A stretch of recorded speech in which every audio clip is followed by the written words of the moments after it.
Hola, buenas tardes. Vamos a dar comienzo el webinar que tenemos planificado para hoy por iniciativa de Blockchain España y que hoy nos trae el tema de la tributación de las criptomonedas y su fiscalidad. Tenemos hoy acompañándonos como invitado a José Antonio Bravo, experto en este tema, especialista en tributación, auditoría contable interna y dirección contable y financiera, un amante de blockchain y conocedor sobre todo también, que lleva muchos años trabajando con pymes y startup. ¿Pasas la transparencia, por favor, José Antonio? Solo por daros unas breves instrucciones antes de comenzar y pasarle los mandos y el control a José Antonio, pues comentaros que Blockchain España es una comunidad centrada en impulsar el ecosistema blockchain en España, Latinoamérica y Europa, y entre muchas de sus actividades pues tiene esta de webinars o meetup online, tiene otras actividades más, siempre pensando en este objetivo de impulsar este ecosistema. Está centrado pues eso, en el desarrollo del conocimiento y el desarrollo de la comunidad, en la conexión de los diferentes puntos de este ecosistema y buscar también posibilidades de inversión, además de realizar cursos de formación que si vais a la web pues tenéis disponibles pues los que están planificados actualmente. Esta formación está en abierto, es pública y también para empresas. Por comentaros un poco cómo va a ser la sesión, pues la duración estimada está alrededor de unos 40 o 45 minutos y luego pues habrá un turno de preguntas que nos podéis hacer llegar a través del chat que tiene disponible la plataforma.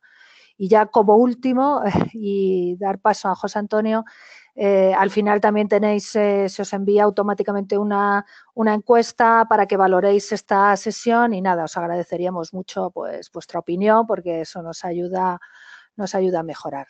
Y bueno, sin más, pues ya doy paso a José Antonio y bueno, pues José Antonio, la presentación está en tus manos ya. Muy bien, pues nada, vamos a empezar con la presentación. Pasamos la diapositiva. Vamos a empezar hablando del impuesto, de la clasificación tributaria de las criptomonedas, y vamos a verla en función de las tres últimas consultas vinculantes que respecto a las criptomonedas se han presentado. Entonces tenemos en primer lugar la consulta vinculante de la Dirección General de Tributos 0250/18, con fecha de salida 1 de febrero de 2018, en la cual se dice que los bitcoins y demás criptomonedas deberán declararse en el impuesto sobre el patrimonio por su precio de mercado, determinado a precio de devengo, 31 de diciembre de cada año, de acuerdo respectivamente con los artículos 24 y 29 de la ley. Básicamente lo que está diciendo es que los bitcoins y demás criptomonedas deben declararse en el impuesto sobre el patrimonio, con lo cual son parte del patrimonio del contribuyente. La segunda consulta vinculante, que se evacuó el 1 de marzo de 2018, es la 0590/18, que habla de tributación en el impuesto sobre el patrimonio de criptomonedas o criptoactivos. Y dice, los bitcoin o figuras análogas son monedas de tipo virtual que permiten compras de bienes y pago de servicios a través de Internet, además de cotizar en mercados financieros no regulados. El Tribunal de Justicia de la Unión Europea ha reconocido su condición de medios de pago. Desde la perspectiva del impuesto sobre el patrimonio, habrán de declararse junto con el resto de los bienes, y destacó, de la misma forma que se haría con un capital en divisas, valorándose en el impuesto a precio de mercado a la fecha del devengo, es decir, a 31 de diciembre de cada año, tal como dice el artículo 24 de la Ley 1991 del impuesto sobre el patrimonio, en definitiva por su valor equivalente en euros a dicha fecha. Y en tercer lugar tenemos la consulta vinculante 0808/18, que esta se evacuó el 24 de marzo, la cual nos habla de la calificación e imputación temporal en el IRPF de las rentas obtenidas por las operaciones de compra y venta de monedas virtuales, teniendo en cuenta que ocurre un lapso de tiempo entre que se emite la orden de venta de la moneda virtual y se recibe el dinero en la cuenta corriente. Hay tres partes que son muy importantes en esta consulta vinculante porque nos dan una guía de cómo la administración va a catalogar a las criptomonedas. La primera nos dice, partiendo de la premisa de que las compras y ventas de monedas virtuales efectuadas por el consultante no se realizan en el ámbito de una actividad económica, dichas operaciones darán lugar a ganancias o pérdidas patrimoniales, cuyo importe será la diferencia entre los respectivos valores de transmisión y adquisición. La segunda parte nos dice, la alteración en el patrimonio del contribuyente derivada de un contrato de compra-venta se producirá en el momento en el que tenga lugar la transmisión mediante la entrega del bien o derecho vendido. Explicado así de fácil, que el momento en el que se va a dar la ganancia o pérdida patrimonial es cuando se transmita la criptomoneda, no cuando se pague, porque puede haber momentos distintos, que es de lo que trata esta consulta vinculante. Y la tercera dice, en consecuencia, en la venta de monedas virtuales, la alteración patrimonial habrá de entenderse producida en el momento en que se proceda a la entrega de las monedas virtuales en virtud del contrato de compraventa, lo mismo que hemos dicho antes, con independencia del momento en que se perciba el precio de la venta. Básicamente lo que nos está diciendo es eso, que la compraventa de criptomonedas con euros fuera de una actividad económica va a dar lugar a una ganancia o una pérdida patrimonial, dependiendo si la diferencia entre valores de transmisión y valores de adquisición es positiva, es una ganancia, o negativa. Lo siguiente que vamos a ver es el impuesto sobre la renta, que es el que más nos va a afectar a todos, sobre todo a aquellos que hayan tenido una ganancia o pérdida patrimonial con criptomonedas. Y vamos a ver cómo define el impuesto sobre la renta las transmisiones de criptomonedas o dónde las podemos englobar para ser más exactos. El artículo 33 de la Ley del Impuesto sobre la Renta de las Personas Físicas nos define las ganancias o pérdidas patrimoniales como variaciones en el valor del patrimonio del contribuyente que se pongan de manifiesto con ocasión de cualquier alteración en la composición de aquel, salvo que por esta ley se califiquen como rendimientos.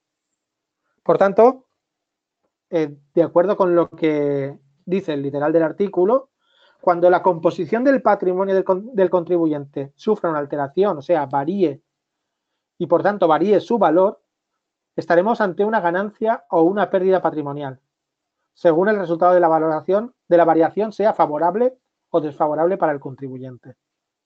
¿Vale? Con eso tenemos definido ya, según la ley, qué es una ganancia o una pérdida patrimonial. Con respecto al importe de la ganancia o pérdida patrimonial, el artículo 34 dice que será en el supuesto de una transmisión onerosa o lucrativa, o sea, bajo precio o como regalo, la diferencia entre los valores de adquisición y de transmisión de los elementos patrimoniales. Por tanto, para hallar la ganancia o pérdida patrimonial, lo que tenemos que hacer es coger el valor de transmisión y restarle el valor de adquisición.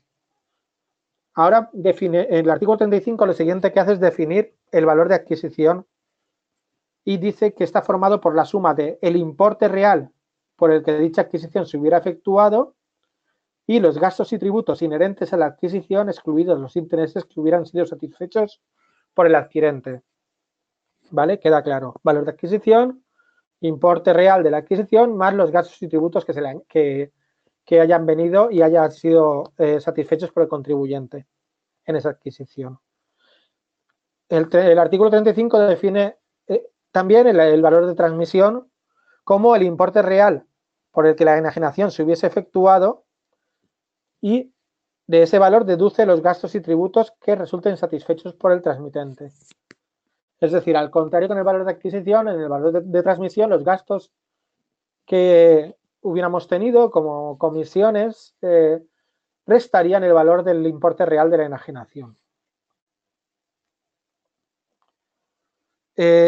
¿Y qué es el importe real? Pues el importe real es el que se haya satisfecho, o sea, el que se haya pagado siempre que no resulte inferior al normal de mercado, ¿vale? Eso es importante, porque en caso de que resulte inferior al normal de mercado, prevalecería este. En el caso de las cripto, valor normal de mercado es muy difícil de definir, pero bueno, para nosotros el valor de venta será, o valor de enajenación, será el valor, o valor de el valor de transmisión será el valor que se haya satisfecho que nos hayan dado por ella. El importe que nos hayan dado por ella. Luego el artículo 37E de la misma ley de renta nos habla de la permuta. ¿Vale? Y en la permuta nos dice que de la permuta de bienes o derechos, incluido el canje de valores, la ganancia o pérdida patrimonial se determinará por la diferencia entre el valor de adquisición del bien o derecho que se cede y el mayor de los dos siguientes. El valor de mercado del bien o derecho entregado y el valor de mercado del bien o derecho que se reciba a cambio.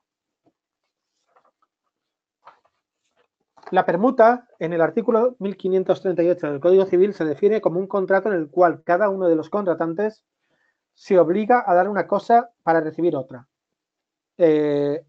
En sí, lo que está definiendo la permuta es lo que todo el mundo conocemos como trueque, o sea, doy una cosa y a cambio me dan otra. Doy un bien o derecho y a cambio me dan otro bien o derecho. No interviene moneda de curso legal. Pero, claro, para ello, ¿podríamos hablar de que las criptos, cuando yo cambio una cripto por otra, existe una permuta? Sí, sí que existe una permuta. Pero en este caso, habría una permuta como la que habría en las divisas. Para las divisas, el artículo 14, apartado 2, letra E, de la ley de renta, establece una regla especial de imputación de ganancias y pérdidas patrimoniales en la que dice: las diferencias positivas o negativas que se produzcan en las cuentas representativas de saldos en divisas o en moneda extranjera como consecuencia de la modificación experimentada en sus cotizaciones se imputarán en el momento del cobro o del pago respectivo. ¿Qué quiere decir esto? Que únicamente cuando nosotros esa cuenta en divisas la convirtamos a euros, se imputará la transmisión. Mientras tanto, yo mi cuenta en divisas la puedo cambiar de dólares a libras, de libras a dólar canadiense, de dólar canadiense a cualquier otra moneda que se cotice y no habré realizado una ganancia o una pérdida patrimonial. ¿Hasta qué punto esta regla especial de imputación se puede aplicar también a las criptomonedas?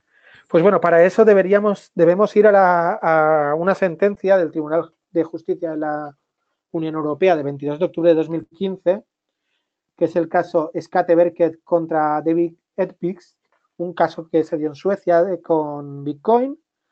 Y en este caso, el Tribunal de Justicia de la Unión Europea equiparó a Bitcoin con otras divisas a la hora de considerar las operaciones con esta criptomoneda como exentas de IVA. Por tanto, sería bastante razonable, sería una interpretación razonable de la norma, considerar, en ausencia de consultas vinculantes de la Dirección General de Tributos a este respecto, como decía, sería una interpretación razonable de la norma que a las criptos se les aplicara también esta regla especial de imputación de ganancias y pérdidas patrimoniales. Por lo tanto, y esto es una cosa que todos, que algunos que me habéis oído hablar sobre el tema, me veíais reacio a esta definición, pero a la vista también de las otras, de las consultas vinculantes que se han hecho a la Dirección General de Tributos, podemos decir tranquilamente que los intercambios entre criptos que se hagan en el trading, hasta que no se conviertan a euros o se utilicen en la compra de bienes y servicios, con lo cual se le dará un valor, no vamos a registrar ni ganancia ni pérdida patrimonial. ¿Vale? Yo creo que con esto mucha gente va a estar contenta porque queda clara que es una interpretación razonable de la norma. Lo he estado consultando también con compañeros y es una interpretación razonable de la norma, se ve bastante clara. Y no, en principio, si la administración cambiara de criterio, al ser una interpretación razonable de la norma, podría corregirnos, pero nunca podría sancionarnos, en tanto no diga lo contrario.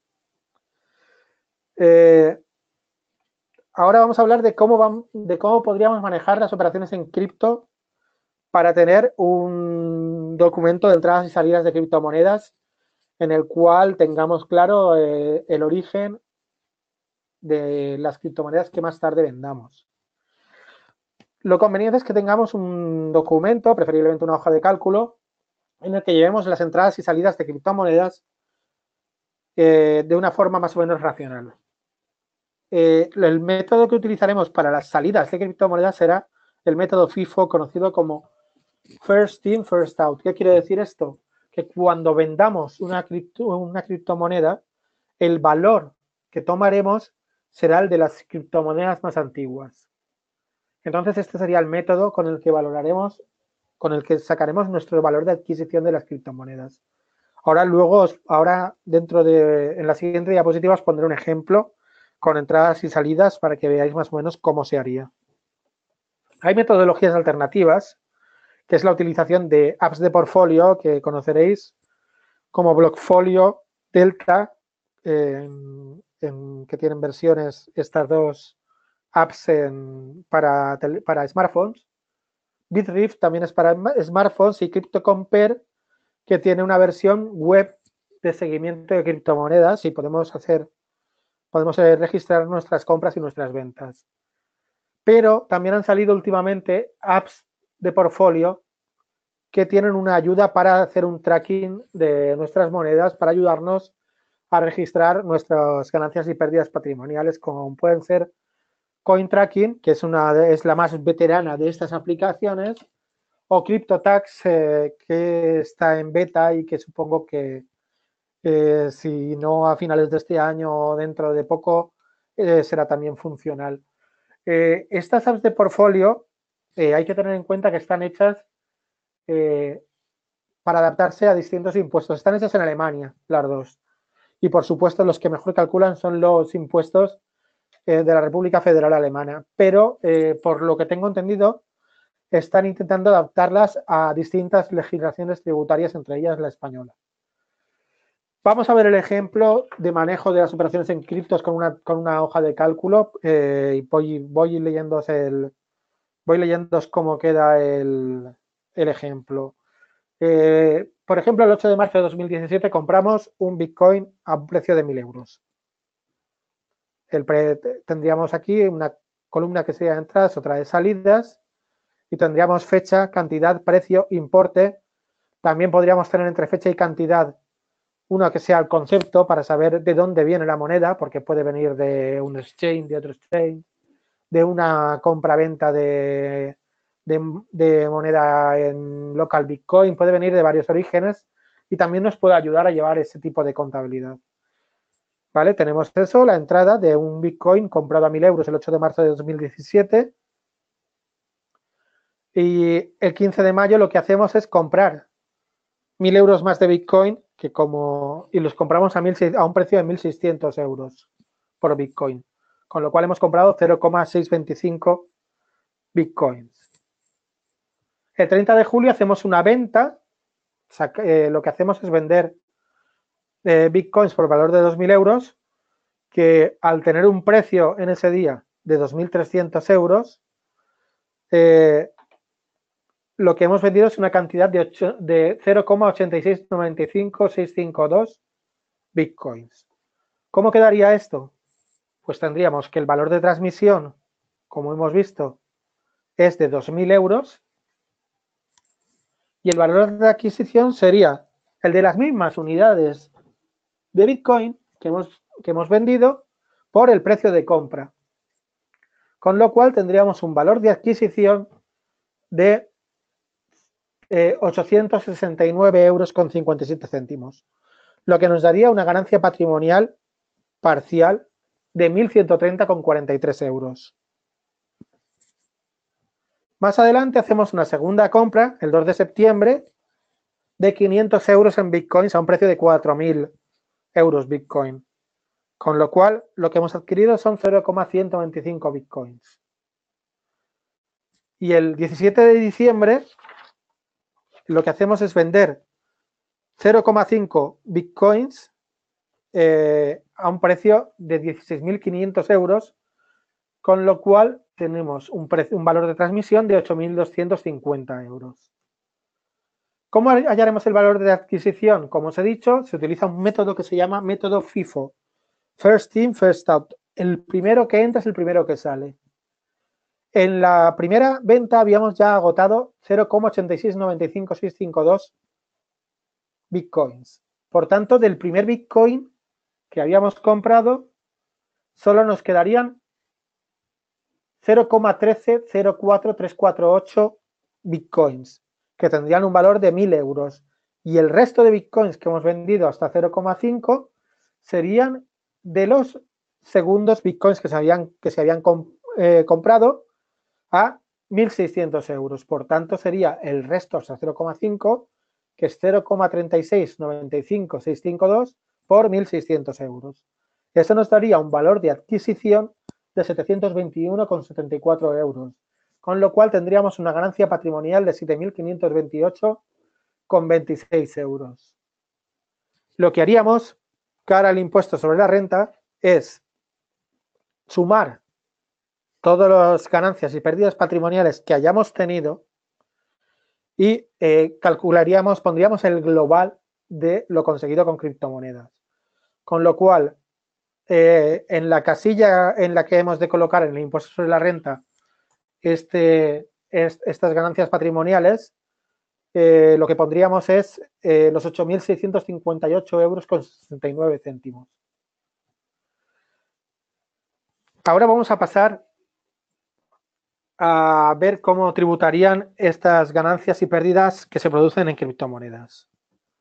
Las ganancias y pérdidas en criptomonedas forman parte de la base imponible del ahorro. ¿Vale? Esto, el artículo 46, apartado B de la ley de IRPF nos dice que constituyen la renta del ahorro, entre otros conceptos, las ganancias y pérdidas patrimoniales que se pongan de manifiesto con ocasión de transmisiones de elementos patrimoniales. Por tanto, que como antes hemos dicho, las consultas vinculantes lo que hacen es definir a las criptomonedas como elementos patrimoniales, por lo tanto, cuando se transmitan, lo que tendremos es una ganancia o pérdida patrimonial, como hemos dicho antes. Cuando se cambien por euros, Cuando se cambien por euros, eso es importante.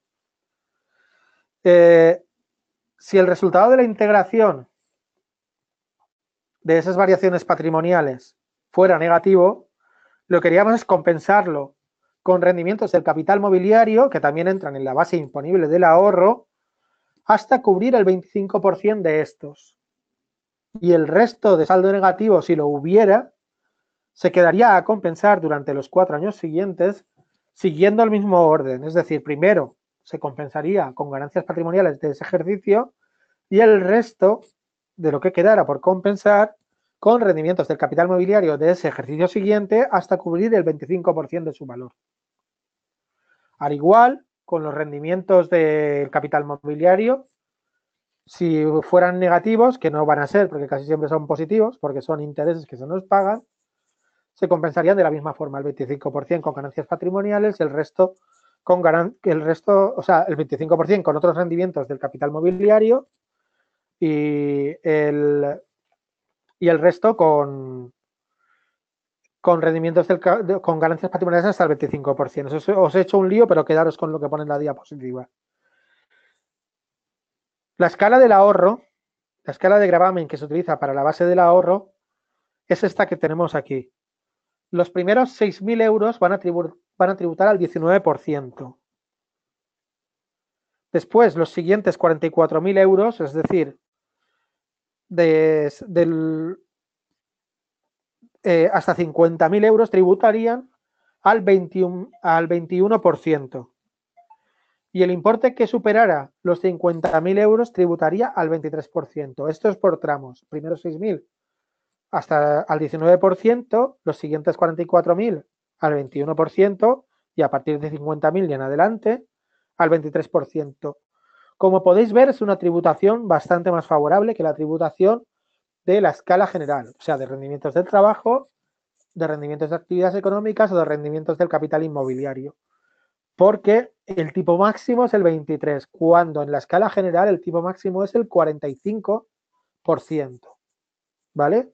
Es una tributación bastante favorable.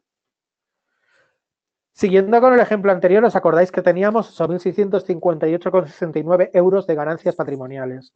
En ausencia de otros rendimientos que fueran a la base del ahorro, lo que tendríamos es una base liquidable del ahorro de 8.658,69. Los primeros 6.000, como hemos dicho antes, irían al 19%, con lo cual tributaría, o sea, con lo cual tendríamos una cuota parcial de 1.140 euros. Y los siguientes 2.658,69 tributarían al 21%, lo cual nos daría una cuota parcial de 558,32, y ambas cuotas parciales sumadas nos darían una cuota del ahorro de 1.698,32. Como podéis ver, el tipo efectivo de estas ganancias es de un 19,61% sobre la ganancia total. Es un tipo, como vuelvo a decir, bastante favorable. Ahora vamos a ver un caso de compra de criptomonedas entre ellas, ¿vale? Vamos a hacer un caso en el cual compramos Litecoins con Bitcoins. Lo vemos en la línea de abajo de salidas. En este caso, lo que hacemos el 24 de diciembre es comprar 3 Litecoins con parte de los Bitcoins que tenemos en nuestra cartera. El precio de venta de esos 3 Litecoins fue de 0,01944 Bitcoins por Litecoin. Por tanto, y Bitcoin en ese momento tenía un precio de 11,887,31. Así que lo que nos saldrían para comprar esos 3 Litecoins, lo que haríamos es multiplicar los 3 Litecoins por el precio de Bitcoin. Si tendríamos la salida de Bitcoin que tendríamos, que serían los 0,005832 Litecoins. Que al precio que hemos dicho antes de 11,887,31 nos daría un importe de 693 euros con 27 céntimos. Eso serían los Bitcoins que salen.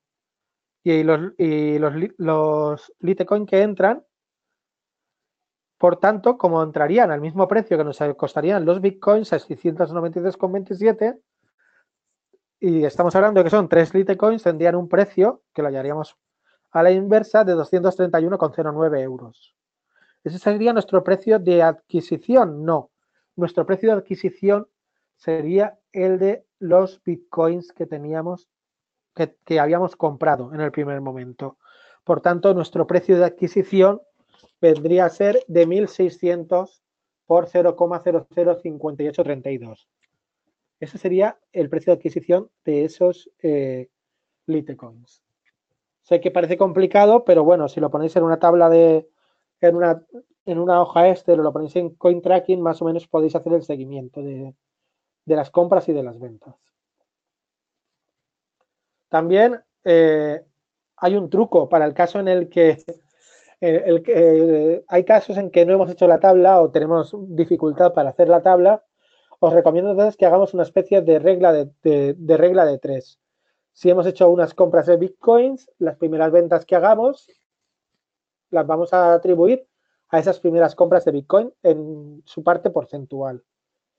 No he puesto ningún ejemplo, pero bueno, no creo tampoco que sea muy complicado hacer esa regla de 3 que os digo. Si alguien luego más adelante quiere que hagamos alguna simulación o algo, que se ponga en contacto conmigo, que sabéis dónde poneros en contacto conmigo y lo vemos en algún caso concreto.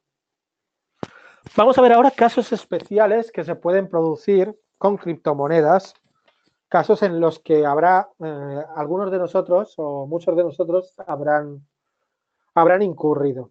Por ejemplo, el caso de los hard forks o chain splits o separaciones de cadena, bifurcaciones de cadena de bloques. En el caso de que se produzca una bifurcación en la cadena de bloques, de forma que un grupo de nodos implementa una versión de software distinta a la del resto de la cadena, nos aparecerá una criptomoneda nueva que de una forma u otra podemos reclamar de forma gratuita siempre y cuando poseamos la criptomoneda original. Este es el caso, por ejemplo, que se dio con Bitcoin Cash en julio de 2017. Todos aquellos poseedores de Bitcoin en el mes de junio recibieron una cantidad igual de Bitcoin Cash. El problema aquí es el precio de adquisición. ¿Qué precio de adquisición le vamos a dar a esa moneda que ha aparecido en una bifurcación de cadena? Pues en principio lo que nos dicen a la hora de las adquisiciones lucrativas es que las valoremos al precio de mercado que tengan en el momento en que forman parte del activo del contribuyente. Pero claro, en el momento en que se crea, esa criptomoneda no tiene valor de mercado. Es una criptomoneda que aparece nueva. Y en tanto en cuanto no cotiza en ningún mercado secundario, no tiene valor. Y en el momento en que se crea, no cotiza en ningún mercado secundario. Por tanto, ¿qué valor de mercado vamos a tener? Valor de mercado 0. Así que, en ausencia de norma que dictamine lo contrario y salvo mejor opinión al respecto, debería considerarse que el valor de adquisición de esas monedas que vienen en un hard fork que produce una separación de cadena a los efectos de computar una ganancia patrimonial es 0. ¿Vale? Entonces, si las vendemos, nuestra ganancia sería, si las vendemos por euros, nuestra ganancia sería total. Nuestra ganancia sería el total del valor de venta, porque no podríamos deducir ningún valor de adquisición. Vamos a hablar ahora de las ofertas iniciales de moneda o ICOs, o ICOs, como decimos en castizo, que son mecanismos de recaudación de fondos por el cual un proyecto vende unos criptotokens a cambio de fondos en Bitcoin, Ethers y o otras criptomonedas. A veces también, muy pocas, a cambio de euros o de dólares. Alguna vez lo he visto, pero no es lo normal. Aquí normalmente vamos a tener una escala de precios en las ICOs. Normalmente hacer unas escalas de precios escalonadas, o según si entras en pre-sale o entras luego en sale, te hacen un descuento u otro. O sea, depende de varios factores. Y entonces el precio del token lo determinará el momento en el que se adquiera, nos dirá cuál es el precio. Aquí en las ICOs nos caben varias dudas razonables y por lo menos a mí me cabe algunas dudas razonables porque no sabría cómo calificarlas.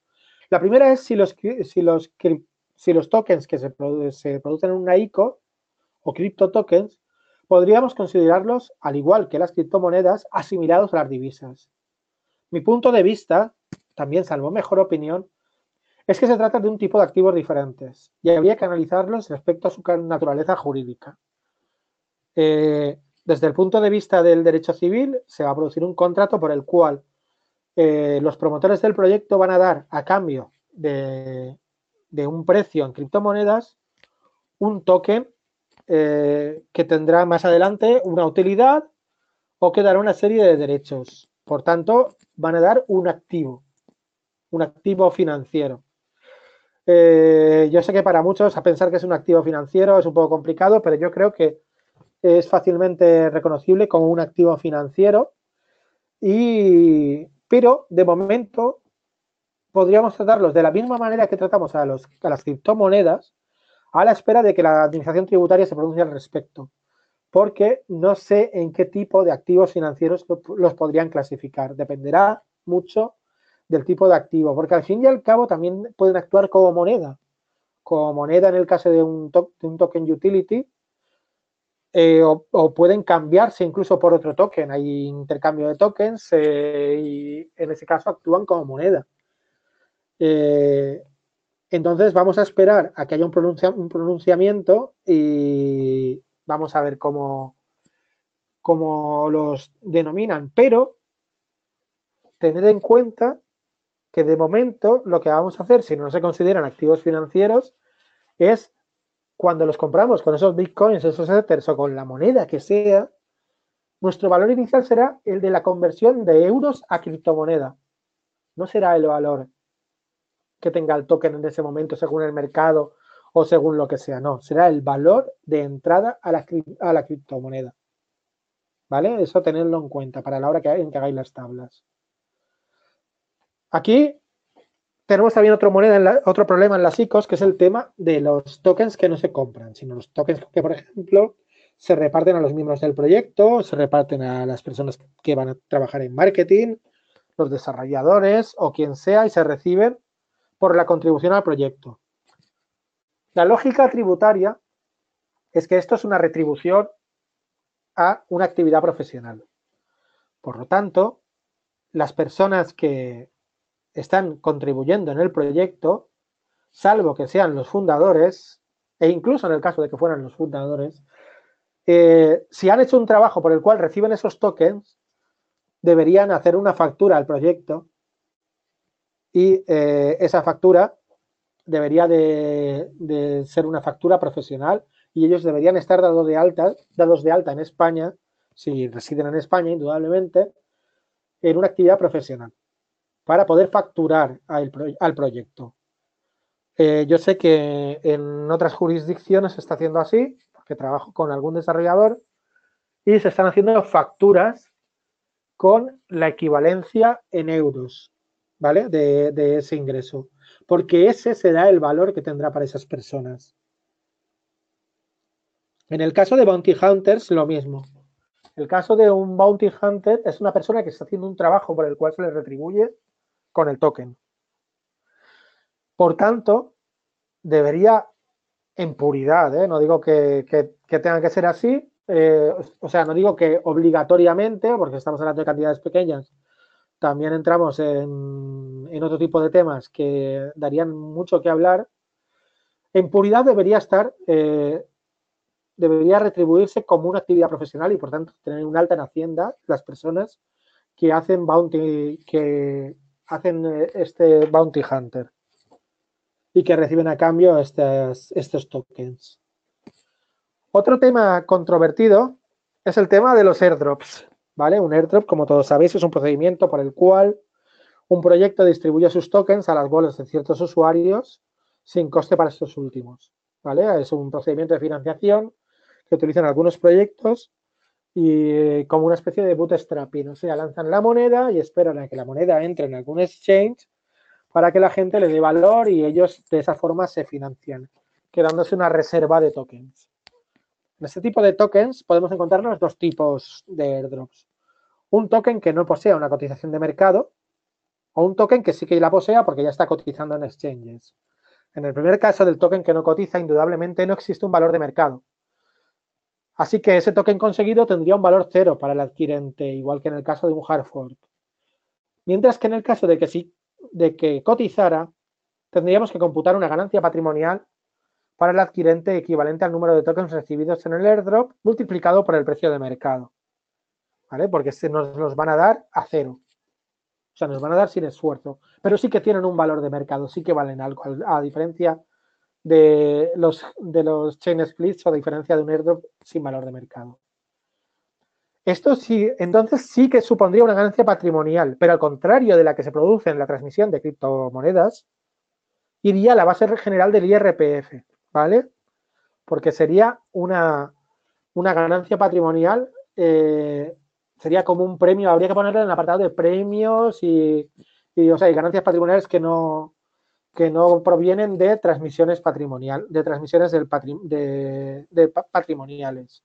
Iría a la base general de IRPF y la escala iría del 19% al 45% progresiva. Luego tenemos el caso de los sueldos o de las facturas que se cobran en criptomonedas, ¿vale? Aquí nos regiríamos por el principio de devengo. El principio de devengo es que el valor que se tomaría sería el del momento en el que se tiene derecho a recibir ese sueldo, ¿vale? O ese ingreso en criptomonedas. Os voy a poner dos ejemplos. En España, que solo se puede cobrar un 30% del sueldo en criptomonedas, una empresa decide que va a pagar eso, una parte inferior al 30% del sueldo en criptomonedas. Ya, entonces, ¿qué valor tomaríamos de esa criptomoneda para para que cotizara, para saber el valor que tendría. Indudablemente el del sueldo que nos van a pagar, porque la nómina nos la tienen que valorar en euros. Ese sería el valor que tomaríamos para esa criptomoneda, ¿vale? El del sueldo. Y en el caso de facturas, como las facturas obligatoriamente tienen que estar hechas en una moneda de curso legal, normalmente tienen que tener su traslado a euros, ¿vale? Será el del valor de ese momento, en el valor que le demos. O sea, si nosotros ponemos que la factura es de 100 euros y ponemos un contravalor en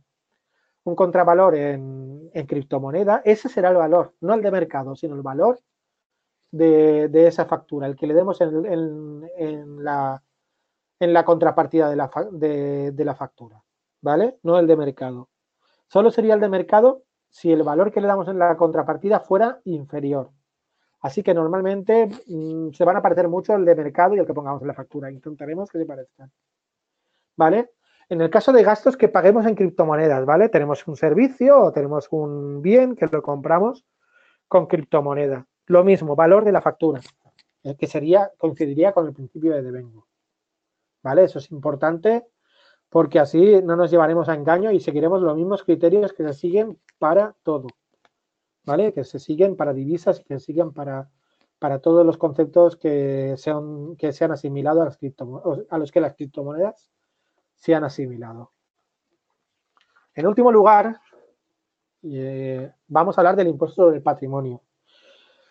El impuesto sobre el patrimonio va a afectar a muy pocos de nosotros, ¿vale? Porque es un impuesto que tiene un límite bastante alto. El límite general, o sea, el mínimo exento de tributar en el impuesto sobre el patrimonio es de 700.000 euros. O sea que todo aquel patrimonio en el que sumados todos los bienes y derechos y restadas las obligaciones del contribuyente tuviera un valor de 700.000 euros o inferior, no tributarían el impuesto sobre patrimonio. Este impuesto tiene una parte que puede ser normativa, o sea, que puede normativizar cada comunidad autónoma.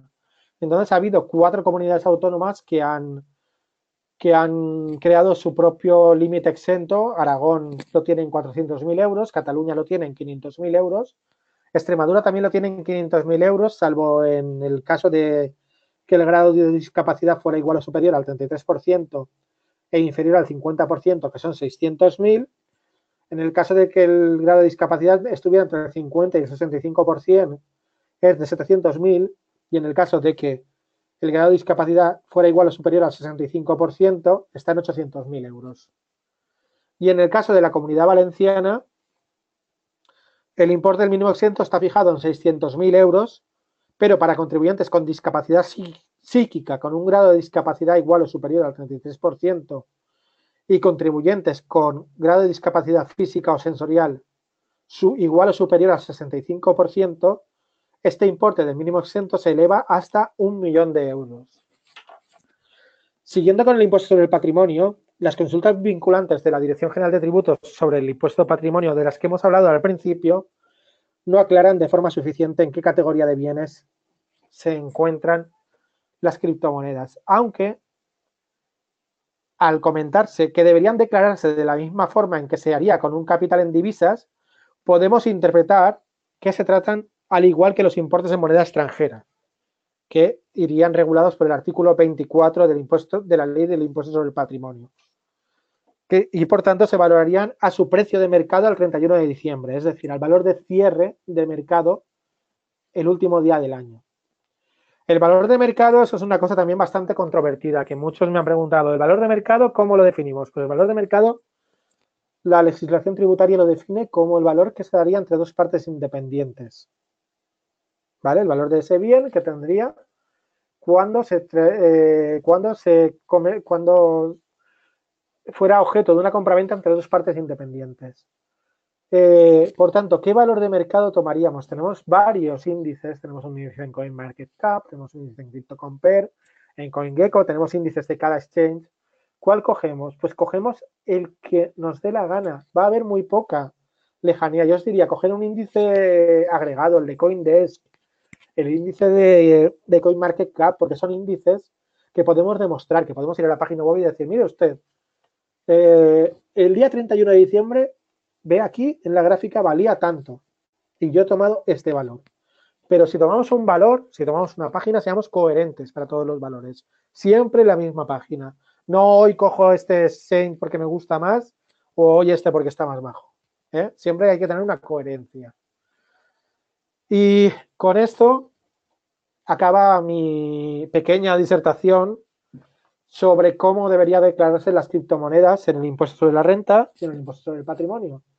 Y doy paso a Susana para que me diga si hay alguna pregunta por parte de los asistentes.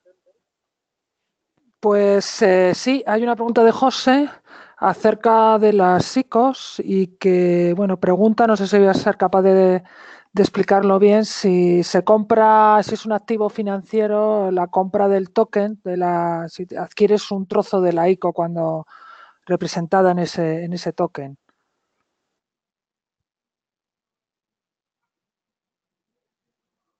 José Antonio. Hola. Vale. Ah, Sí, vale, espera. es que no sabía si me estabas oyendo. ¿Vale? Sí. Sí, te oigo perfectamente. Como estaba diciendo, las ICOs las calificaría como un activo financiero. Ay, me oigo con retorno, Susana. Me da un poco de cosa oírme con retorno. Ah, pues no sé. Vale. Yo te oigo bien. Vale, es que me oía un retorno que no sé si es de tus altavoces o de qué es.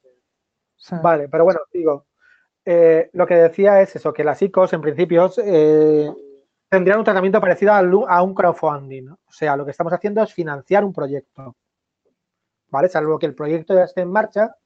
Eso viene a ser lo que se está hablando prácticamente por casi todos los legisladores, o sea, por los legisladores americanos, tener en cuenta que lo que haga América va a ser al final lo que hagan la mayoría de Europa y la mayoría de países. Cuando yo compro un token, estoy financiando un proyecto para que crezca. Por lo tanto, lo que estoy haciendo con ese proyecto, es darle una financiación. Por eso hablo de que es un activo financiero. Puede ser un activo financiero sin contrapartida o que su contrapartida se esté pagando esa contrapartida con un servicio por parte del proyecto.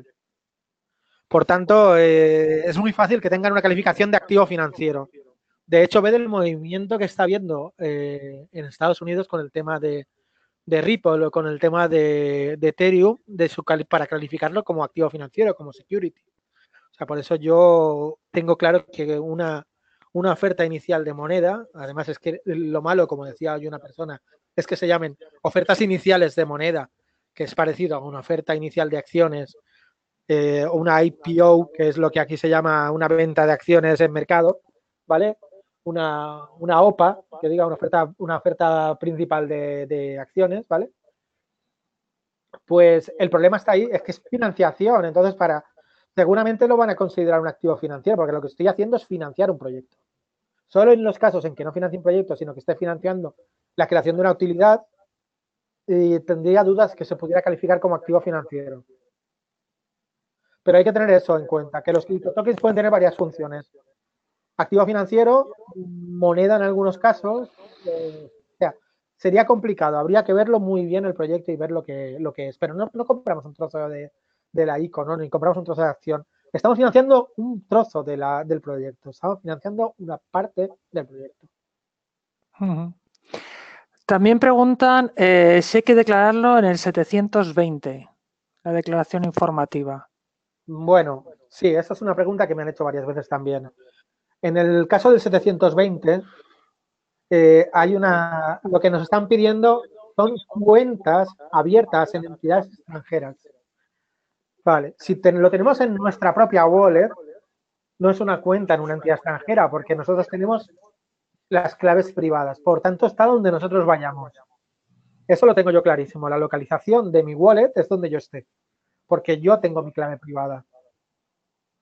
Pero si lo tenemos en un exchange, me pueden caber dudas. Lo que pasa es que como habla de cuentas en entidades extranjeras similares a las bancarias, ahí cabía una especie de duda en la que diríamos, si tengo más de 50.000 euros en un exchange, declaro 720. Yo lo declararía, pero también diría un truco en el que una vez coincidimos Cristina Carrascosa, que también es una gran especialista en fiscalidad y en criptomonedas, y yo, que es muy sencillo. El día 31 no lo tenía, lo saco del exchange y el día 1 lo vuelvo a poner.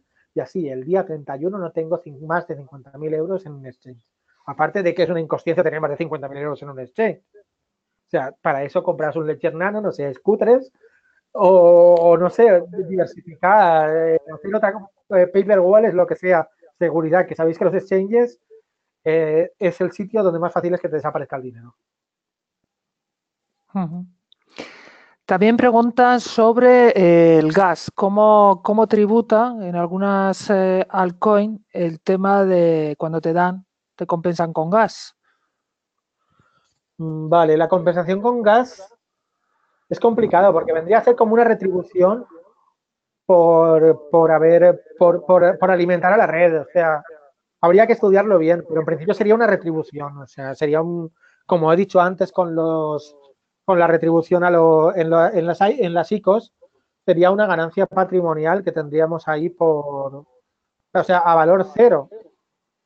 Pero es que el gas habría que ver por qué te lo dan, porque a lo mejor lo que estarías actuando es como un validador. Y si eres un validador, eres un minero y estás haciendo una actividad económica, debes darte de alta y contabilizar tus ingresos, o sea, sería otro caso distinto. Y también preguntan si la adquisición de una utility token tributa por IVA. Vale, primero habría que ver lo que es una adquisición de un utility token, o sea, por IVA, es que estamos adquiriendo un derecho. Tendríamos que irnos a la ley de crowdfunding para ver cómo se categoriza eso. En principio, sí, sí. Si nos lo vende alguien que está establecido en España, esa utility token, que la mayoría no están establecidas en España, esa utility token, como es un servicio, ese servicio lleva IVA. Y por tanto sí que habría un IVA por ese servicio que se nos da a cambio.